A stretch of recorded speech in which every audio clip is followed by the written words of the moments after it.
For today's video, ito naman ang ulam ng aking anak. Ihaw na manok. Yan, parang barbecue. Chicken. Yan. Nakita nyo yan, mga kabuking. Yung aking ihawan na pinost nung kailan. Yan na. Ginagamit ko na. Yan. Yan ang aking barbecue grills. Ganda, diba? Na-flex ko sa inyo. Yan. Hindi. Ayan. Ayan, pupunasan natin.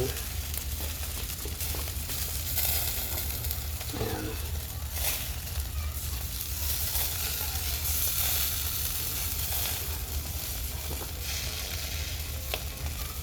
Ayan. Ilagyan natin ng ano. O, diba, mga kasuking? Sarap ng ulam ng anak ko. Bukas na ulit maglagay ng gulay. Ating chicken. Uy, medyo ano na. O, diba? Nakita nyo, mga kasuking. Uy, diba? Kita nyo naman ang ebidensya. Ganda na niya. Nakita nyo na. Dalagyan na natin ng para malasa siya. Na-marinate ko na yan. Siguro mga ano na to. 3 days na. Nalagay ko lang sa fridge. Pero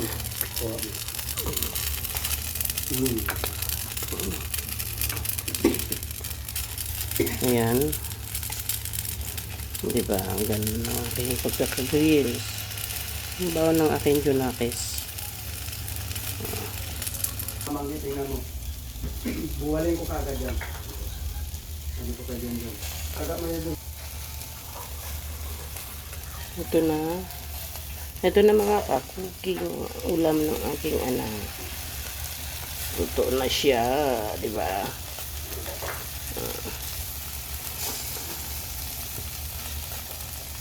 Yan na.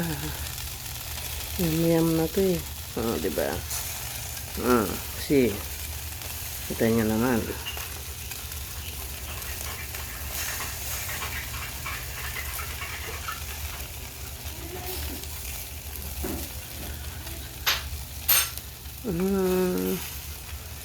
Kita nyo na. Cooking luto na. Ayan na. Ayan na mga kakuking. Luto na yung ating inihaw. Ayan na ang baon ng aking junakis. Ayan na siya. Diba? Ang kain. Almusal ng aking junakis. Ayan.